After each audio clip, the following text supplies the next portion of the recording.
छत्रपती एज्युकेर मध्ये तुम्हा सर्वांचं स्वागत आहे. I am fourth year MBBS student from GMC Gondia. या व्हिडिओमध्ये आपण एक सर्वात महत्त्वाच्या अपडेटवर बोलणार आहोत. सध्या नेमकीच आपल्या महाराष्ट्र स्टेटची MBBS BDS ची फर्स्ट राऊंडची सिलेक्शन लिस्ट जाहीर झालेली आहे. तुम्ही बघू शकता स्क्रीनवर. आजच जाहीर झालेली आहे. 13/8/2025 ला जाहीर झालेली आहे. तर यामध्ये आपण आता बघणार आहोत की सर्वात महत्त्वाचं आपल्याला जॉईनिंग कधीपर्यंत करायची बघा. लास्ट डेट ऑफ जॉईनिंग आहे ती 22/8/2025 ला आहे. 5:30 वाजेपर्यंत तुम्हाला जॉईनिंग करून घ्यायचं आहे. आणि त्यानंतर जे आहे तुमचं त्याच्यामध्ये तुम्हाला 15 तारखेला व 16 तारखेला जायचं नाहीये. 2 दिवस हॉलिडे डिक्लेअर केलेला आहे गव्हर्नमेंटनं. बाकीच्या दिवशी तुम्ही जाऊ शकता. एवढं लक्षात असू द्या.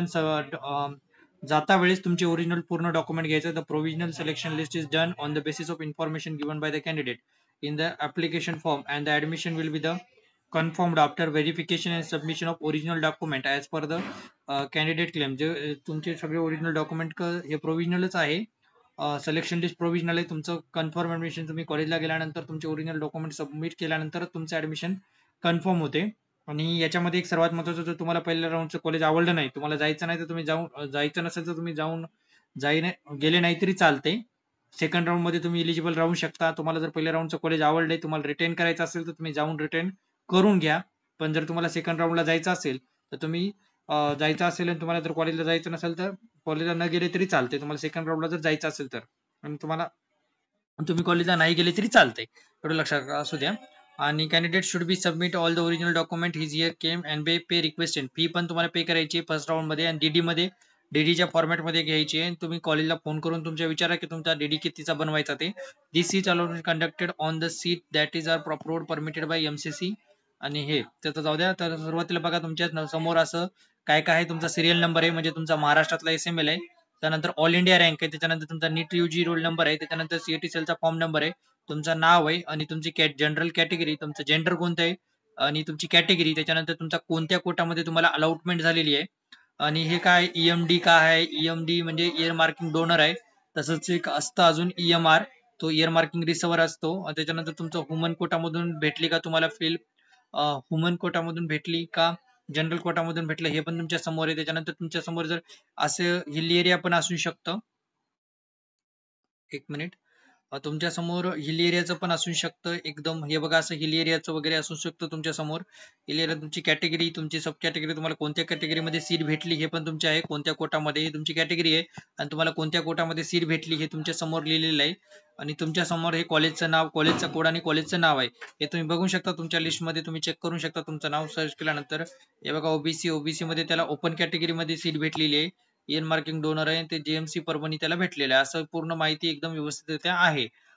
तर हे झालं सर्वात महत्वाची माहिती जॉईनिंग वगैरेचं. तुम्हाला 22 तारखेच्या आत तुमची जॉईनिंग करून घ्यायची. आता आपण बघणार आहोत की कट ऑफ काय होता, कट ऑफ काय राहिलाय या वर्षीचा, याबद्दल माहिती घेणार आहोत. एक मिनिट. कट ऑफ बद्दल आपण माहिती घेणार आहोत की या वर्षीचा कट ऑफ काय राहिला फर्स्ट राऊंडचा. तर ओपन साठी जो कट ऑफ राहिलेला आहे तो 509 मार्कावर राहिलेला आहे फर्स्ट राऊंडचा. त्याच्यानंतर जर बोलायचं झालं तर ओबीसी कॅटेगरीसाठी जो कट ऑफ आहे तो 505 मार्कापर्यंत राहिलेला आहे. त्यानंतर बोलायचं झालं तर EWS जर कॅटेगरी असेल तुमची, गव्हर्नमेंट कॉलेजचा सांगते मी कट ऑफ.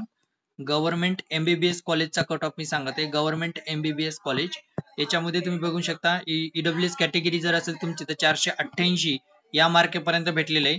SCBC कॅटेगरीला 504 या मार्कापर्यंत भेटलेलं आहे. त्याच्यानंतर SC कॅटेगरी जर असेल तुमची तर 432 पर्यंत भेटलेलं आहे. ST कॅटेगरीला 477 पर्यंत भेटलेलं आहे. सॉरी ST कॅटेगरीला 342 पर्यंत भेटलेले आहे. 342 ST कॅटेगरीला 342 पर्यंत. ST कॅटेगरीला फर्स्ट राऊंडला 342 पर्यंत भेटलेलं आहे आणि SC कॅटेगरीला 432 पर्यंत. त्यानंतर बोलायचं झालं तर तुमची कॅटेगरी जर NTC कॅटेगरी असेल, NTC कॅटेगरीला जे आहे 502 मार्कापर्यंत भेटलेलं आहे. NTB जर कॅटेगरी असेल तुमची तर 450 पर्यंत आणि NTD जर कॅटेगरी असेल तुमची तर 508 या मार्कापर्यंत भेटलेले आहे. VJ जर कॅटेगरी असेल, VJA कॅटेगरी जर असेल तुमची तर तुम्हाला 477 या मार्कापर्यंत फर्स्ट राऊंडला जे आहे कॉलेज भेटलेले आहे. लास्ट कॉलेज भेटलेलं आहे यावर्षी GMC गडचिरोली हे प्रत्येक कॅटेगरीमध्ये लास्ट कॉलेज भेटलेलं आहे. विद्यार्थ्यांनी प्रेफरन्स लिस्टमध्ये GMC गडचिरोली हे शेवटला टाकल्यामुळे GMC गडचिरोलीचा कट ऑफ सर्वात खाली गेलेला आहे. तर पुन्हा एकदा सांगतो, फर्स्ट राऊंडचा कट ऑफ तुम्हाला मी ओपन कॅटेगरीला जे भेटलेला आहे 509 पर्यंत भेटलेला आहे. ओपन कॅटेगरी नंतर ओबीसी कॅटेगरीला 505 पर्यंत, त्याच्यानंतर बोलायचं झालं ईडब्ल्यूएस कॅटेगरीला 488 पर्यंत, एससीबीसी कॅटेगरीला 504 पर्यंत, एससी कॅटेगरीला 432 पर्यंत, एसटी कॅटेगरीला 342 पर्यंत, एनटीसी कॅटेगरीला 502 पर्यंत, एनटीबी कॅटेगरीला 450, एनटीडी कॅटेगरीला 508 आणि व्हीजे कॅटेगरीला 477. यानंतर नेक्स्ट राऊंड मध्ये यामध्ये फक्त 4 ते 5 मार्काचा फरक पडू शकतो. एवढं लक्षात असू द्या. 5 ते 10 मार्काचा जास्तीत जास्त. ओपनचा तर 5 मार्काचा पडेल, 5 मार्काचा जास्तीत जास्त पडू शकतो, जास्तीत जास्त 5 मार्काचा. बाकीच्या कॅटेगरीमध्ये 5 ते 10 मार्काचा फरक पडू शकतो. तर बघूया नेक्स्ट राऊंड मध्ये काय होते. आणि ज्या विद्यार्थ्यांना कॉलेज भेटलेले त्या सर्व विद्यार्थ्यांना माझ्याकडून हार्दिक हार्दिक अभिनंदन व कॉंग्रॅच्युलेशन. आणि तुम्ही लवकरात लवकर तुमची 22 तारखेपर्यंत जॉईनिंग करून घ्या. आणि ज्या विद्यार्थ्यांना भेटले नाही, हो मे बी सेकंड राऊंड मध्ये तुम्हाला फिक्स कॉलेज भेटून जाईल. होप्स नका सोडू, शेवटच्या राऊंड पर्यंत काउन्सिलिंग करा, तुमचं चॉईस फिलिंग द्या, शेवटच्या राऊंड पर्यंत मे बी भेटून जाईल. तुमचं 1-2 मार्कांनी राऊंड गेलं असेल तर. तर या व्हिडिओमध्ये एवढंच. व्हिडिओ आवडल्यास व्हिडिओला लाईक करा, चॅनलला सबस्क्राईब करा. धन्यवाद.